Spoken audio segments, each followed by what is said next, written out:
So I thought I would do something a little bit different today. I thought it was maybe a good idea for you to see some actual client work. This is a young lady who, I think this was just after her 4th session. She'd basically mentioned this event, this thing that had happened that was extraordinary for her. And I said, would you mind putting it on video? So after the 4th session, we did this little video. And I'll comment on it as we go through it. But let Claire just introduce herself now.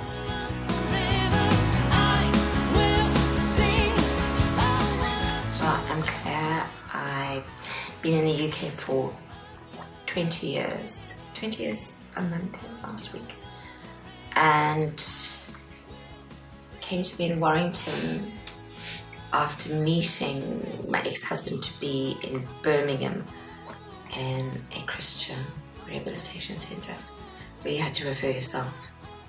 You couldn't be referred to anyone. So I met him, hated where I was, saw it as an escape and went. And I wasn't actually drinking when I got out of the rehabilitation centre. I was drinking one or twice for a couple, but not to the extent where you would have considered that I actually had a problem, and then it just got slowly and slowly worse. The more he dabbled in drugs and the more abusive and violent he became, the heavier my drinking became. Until, because of the domestic violence, it took my daughter. And then I just went downhill after that. So this is the first moment maybe to stop and say, those of you who are used to this approach now will recognise immediately the flipping here into reverse addict. This lady has gone to a Christian rehab, met somebody there, fallen for them, got into a relationship, saw it as an escape. She actually uses those words, which is so common. But notice that this is an addict that she's fallen for. Now, her drinking then she describes as getting worse once she gets out. Now, I'm not saying it's completely down to the relationship, but certainly that would have played a big part in this. And, you know, this idea of continually trying hard, failing, and of course part of her trying hard is flipping into this reverse position and as a result finding, you know, another addict to please and to try and keep them happy.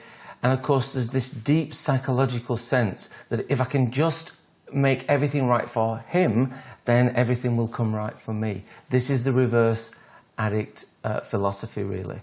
So she's just kind of touched on it there, and I hope you sort of picked up on it. Let's listen to a little bit more. So you're in the recovery homes. Yes. Wanting to be reunited with your daughter. Yes. But separating from your... Divorcing him. Divorcing from your husband. Okay. So what's it been like to be in this type of a group? I don't know if you can say anything about the idea that these are systemic ideas, these are relational ideas we've been looking at. I'm wondering if it's been different for you from anything you've done before. Now here I'm trying to draw out of her what is different about this approach in her experience. What is it that she's experienced differently? And it's a bit of a leading question. But the idea that she has not experienced anything like this before, that this is different, and you know the idea that we're going to talk about what has changed for her in this approach is very relevant. I've never had a sort of relationship counselling, if that makes sense. So looking at a relationship, be it with my daughter or with another person. Actually, I haven't had any type of one-to-one counselling either. It's always been group counselling, and it's never been on a specific issue. It's never been about it's been about myself, but not about relationships, other than learning not to blame everybody else. So in a relationship in that sense, where you blame anyone else. Sure. But rather look at yourself. I should also mention at this point that although this particular lady was a Christian, the group we were running at that point was secular, and it was for a charity. And so you can hear here that I'm calling the idea systemic as opposed to biblical. You can hear a slight change in the language, which is really, I think, a good example of how you can present these ideas from neuroscience or from a systemic perspective, or you can present them from a Christian perspective and give all the scriptural references and so on. But in this case, it was secular. But notice how effective it is. What's it been like to think about a building and think about building a recovery? Has that added anything to your view? It has done, especially that it's my own building. That was a big factor for you? That was a big factor, that it's not somebody else's building, because you always look at somebody and go, right, how did they do it? Right. And how am I going to emulate what they're doing to get to mine? Of course, yeah. Instead of looking at myself and going, how do I need to get from A to B? Sure. Look at what a good example this is of one of the three big questions in our building. She's talking about design here, and she's saying that the big difference for her was that this approach urged her to think about her own design. And she's touching on her past now, and she's saying in the past, and again, listen to the reverse addict idea in there, that she always thinks about what other people are doing. She's always in the past thought, well, how did they do it? And can I do it like them? And, you know, this idea of privileging the other. You know, if I can just do it as good as them, then everything will be okay. Or, you know, and what she's found is the same thing that we've all found trying this, is that when you build something that's not your design, you simply knock it down because you get resentful at living in it, and you hate it, and, you know, because it's not yours, you see. So I always say, look, I don't care how weird it looks, as long as it's yours. And I think this is a great example of that, where this has been, you know, she's picking out the most important aspect of this for her. And you see a lot of the reverse tendencies in this client. And so what we've got there is a drawing out of the important aspect, which is design. Sure. So you can use it as a starting point, but I don't think you can use it to actually grow yourself. You can only grow yourself so much if you're basing yourself on someone else. So it's got to be your design. Got to be me. Absolutely. So I wonder if you could say something about the inner child sort of work that you've done. My inner child runs away, slams doors, cries as soon as I get confronted with something that I don't like or scares me. Then instead of thinking about it logically or asking myself why it's upsetting me, I would just slam a door and cry. Generally just run out the room and cry. So there's a bit of freeze and there's a lot of flight. A lot of flight. Yeah. Everything is flight though. Yeah. Now, notice here that what we're talking about, obviously we're using psychological or systemic language. We're talking about fight, flight. We're talking about inner child as opposed to inner discipling. But we're using the same approach. We're just changing the language a little bit in a way that some people might understand it better or use it better. So when we talk about inner child here, we're talking about, I mean, when she talks about my inner child runs away a lot, cries, slams doors, straight away we can latch on to the idea of age and difference. Remember, to integrate, we first have to separate. And so recognizing the inner child or the part of you as separate from yourself that's where I'm homing in all the time, is to look for any evidence in what she's saying of how can we separate this from her? How can we show a difference? Now, one of the biggest differences that we see immediately and we can comment on and get in touch with is the idea that grown-ups don't generally cry and run away and slam doors when somebody confronts them. What we're talking about here is something or somebody that is much younger than she is. And we identify, straight away we're talking, of course, about inner child, so that's obvious. But even in work where we're talking about inner discipling and stuff, we're saying your parts are younger than you are. In terms of discipling, we would say that your parts are less mature than you are. Think about the disciples and their ideas of life and what Jesus brought to them was much more mature and spiritually advanced than anything they could have dreamed of. Well, it's the same thing. We talk about her inner child here as a part of her that hasn't got anything like her wisdom or anything like her ability. So let's see what she does with that. As soon as, it's always been the same though, as soon as if they raise their voice, yes, I'll run. Right. Or I'll cry. So again, I'm pausing a lot now, but there's so many points to make here. It's so illustrative. Notice that she talks about one of the triggering factors, and she makes it fairly anonymous. She says they. In other words, anyone can do this if they raise their voice. So she's not talking about if somebody speaks in the same tone as my auntie or somebody speaks in the same tone as my grandma. It's not specific like that. She's saying if they raise their voice.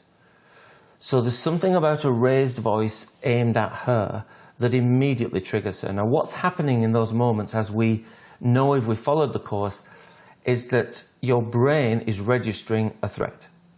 It's saying, that raised voice looks very similar to this thing I've got on the shelf back here when that happened years ago. Okay, so that means it's a threat. So we go to DEFCON 5 and I step in and take over. And how do I do that?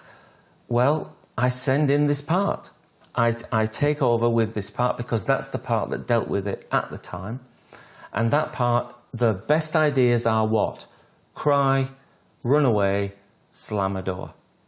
Now, imagine the frustration of someone who is trying to deal with a grown-up situation, is a grown-up themselves with their own daughter, their own husband, their own situation, and yet in some kind of powerless way, in some kind of overwhelming way, all a person has to do, and they'll learn this, by the way, they all learn this around you, all they have to do is raise their voice a little bit, and you just crumble. You run away, you start crying, you slam a door, and of course what she doesn't add in the end is that they get their way.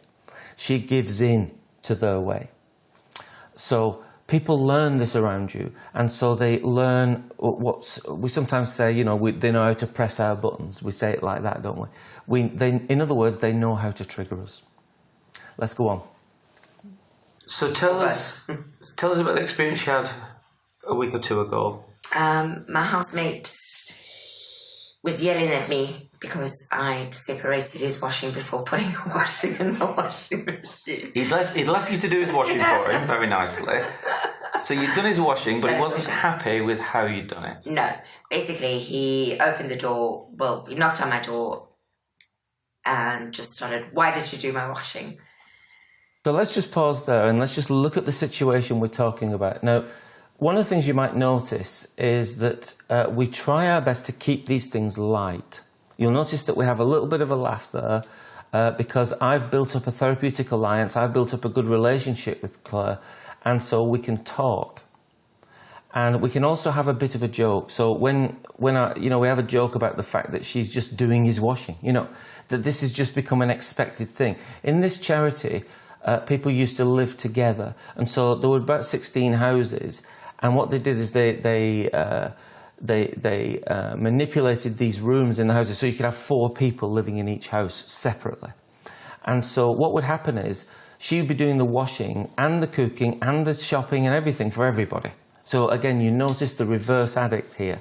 And so the fact that she's doing his washing has just become an expected thing. But it's not just the fact that she's doing his washing, it's the fact that he's complaining about how she's doing it. And this is where the whole event comes about. And I was like, because you did, but you separated them. And I said, but Right, you always right. separate your dark colours from your white colours. Right. That's how most people do washing. And you can't wash your dark colours and your white colours together. And he went ballistic that how dare I separate his washing. He left them in one part. Started shouting. Right. And I shouldn't have done that. And usually I would have just cried and slammed the door. And as I was actually going to slam the door, I just went, no, well, hang on a second, I haven't done anything wrong. And I said, I separated the washing because you separate washing. Right. You separate darks and You whites. did the right thing for the washing. Right. So the adult came through. So, so there's this extraordinary moment of your child is thinking, I've got to run away because I've done something wrong and I'm being disapproved of and all that stuff, which is years of training. But suddenly your adult starts to think about the situation and quickly realises, hang on a second. I didn't do it wrong, I did I it right. haven't done anything wrong. So how different was this for you?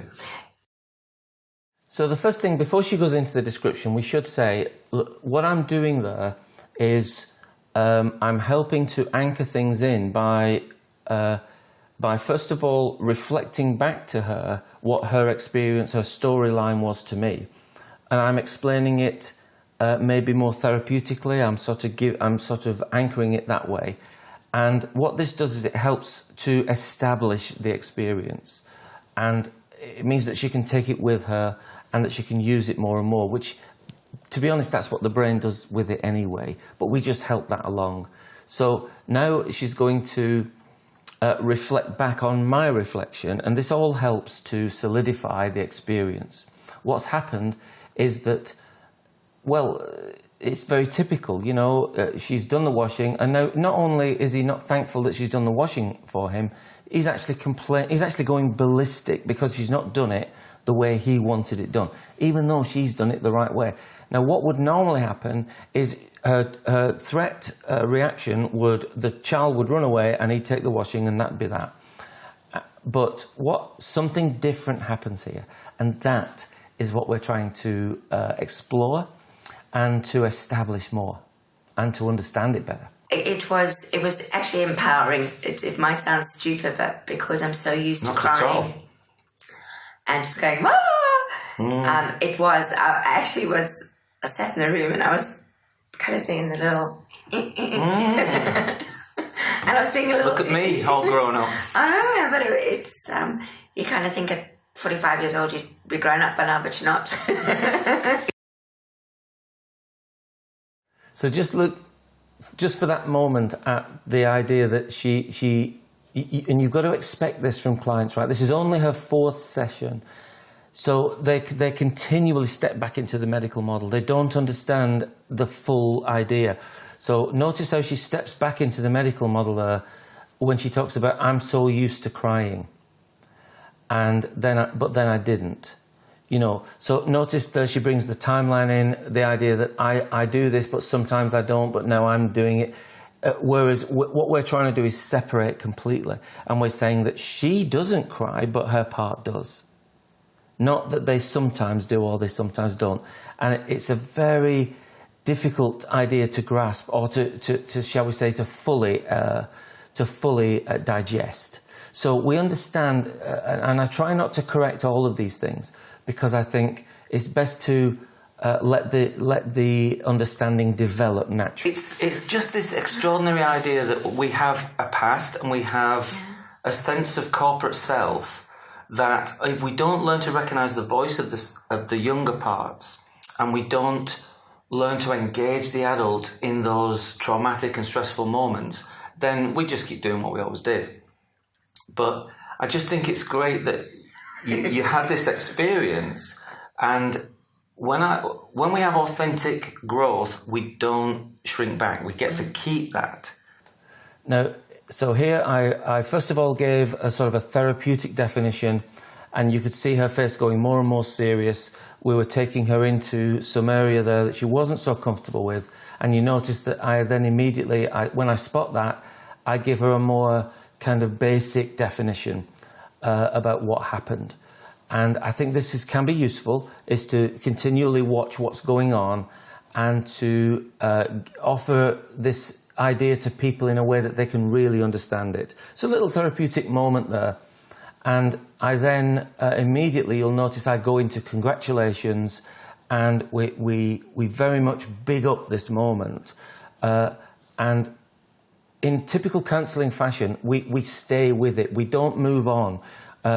When you spot something like this in any of people that you're pastorally helping or any of your group, stay with it. Don't be afraid to stay with that moment and fully explore it, what we call maybe unpacking.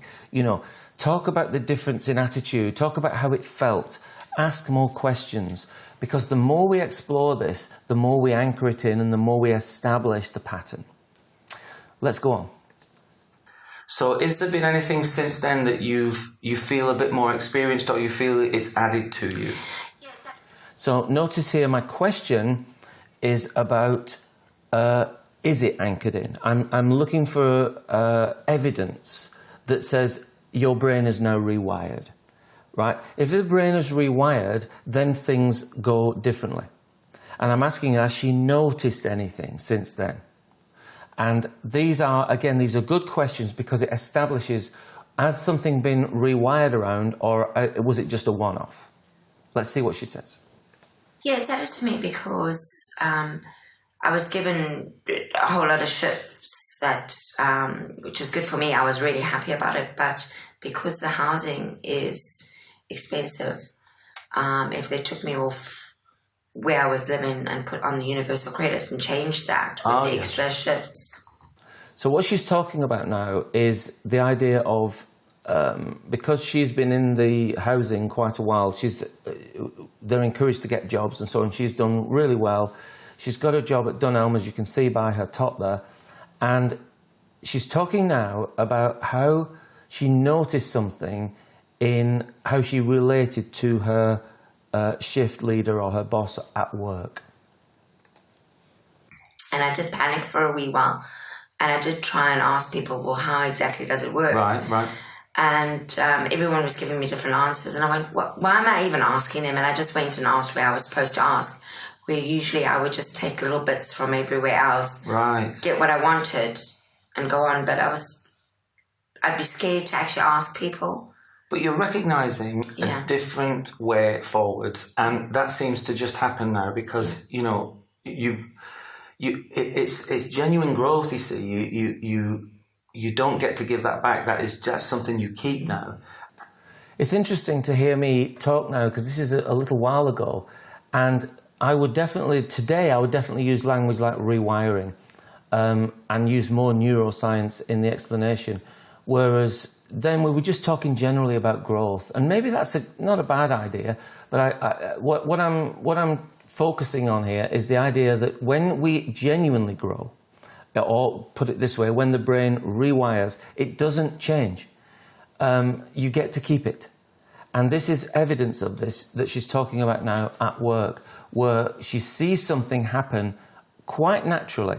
And it's interesting, she does talk about, well, I panicked for a bit, and what else did I do? I also then asked people. But think of it like a blend, there's still some of that child voice there that says, do this, or feel like that. But notice that the adult voice is much stronger now. And eventually, at some point, she says, why am I asking these people, just do it, right? And of course she can and does. And again, this is something to congratulate, to celebrate, and to anchor in, because essentially we're talking about something, and remember, this is what we're looking for. We're not looking for the thing where someone says, I didn't take cocaine this weekend because I told myself I'm never doing it again, and I demanded I would never, and that's not what we're looking for. What we're looking for is the event that happens without us trying to make it happen. In other words, it comes from the back room as a natural thing, as opposed to, I know that that's what I should do, so I do it. Notice that it just happens, and that's the important part. And you'll find that certain processes will just happen automatically differently. Also, the shifts that he'd given me, I wanted afternoon shifts because of my volunteer work. And he gave me the option, and because he'd given me the option, I just went, and I actually had to come back and go, why am I going, he's asked you a question, you don't have to go, oh no, you do whatever. Right. And I went back and I said, I want X, Y, and Z, and I got, I want X, Y, and Z, and I've never asked for X, Y, and Z. So your child would never have asked for that, no. But you see your adult will. Yeah. And that's the access. So here, again, when the story is told, then we reflect back the story in a therapeutic language. And so I immediately define this and picture it as, well, that was your child and this is your adult. You know, so I say, well, so, you know, your child would never do that, right? But your adult will. And again, we are establishing these differences and not saying, well, there's sometimes this, sometimes that. We're saying, no, your child will act this way, but you will act that way. So again, just establishing these things after the event. That's really great to hear. Thanks for talking. So there we are, just a short excerpt from a little video we did after the 4th session. So I think that gives you an idea. You can see the happiness, you can see the joy, right? And notice we're not talking about drugs here, we're not talking about alcohol. She mentions it at the beginning, this is how I used to drink and so on. But my focus is not on the problem. My focus is on the solution. And what we're talking about is a totally different outcome from what she was getting previously. Now imagine, put yourself in her place for a minute, and imagine you're now getting this outcome, right? Imagine how that feels. Like all my life it's happened this way, and now it's happening that way, and the outcome is much better. Imagine how you would feel about that. Do you think you'd be less likely or more likely to drink after that? Growth produces abstinence. You know, so we focus on the growth. Now, there is another point here which I think is worth mentioning. I asked her actually off camera, I didn't get it on film, but I said, what did he do? Now, we're not talking about the boss now, we're talking about the guy with the laundry, right? We're going back to that. And I asked her, what did he do when you kind of said, well, that's not the way to do it, I did it the right way? She said, he was shocked. She said, he was like almost open-mouthed. She said, eventually, he didn't say anything, he just walked off. And I think there's a really good point here. It's a shame I didn't get it on film, because the point about that is that he had got used to her. You see, he had lived with her in this charity house for a while, and she'd done all his washing, she was doing the cooking, she was doing the shopping. He got used to who he knew her to be. And so when she reacted so differently, he didn't know what to do with it, because it's like he was showing her another person. Well, effectively, she is showing him another person. She's showing him herself. This is who she really is. And she's simply talking logically and realistically and domestically about what you do with washing. And she was right. And it was okay for her to be right. And notice that the person who spoke, the adult self that spoke to him about that washing, had no fear. It is a very different, it's like the persona just shifts. Well, that's because our chemical state shifts, and we approach it from a confident and courageous place, as well as being, you know, calm and creative. So I don't know what you might make of that. I hope you got a lot from it. We can obviously discuss further what the meaning of that might be. I think it's useful for you to watch that, to digest it, and to think, this is an example of what he's actually talking about. So yeah, take that, think about it, maybe write something about it and bring it to group, and we'll talk more later. For now, see you next time.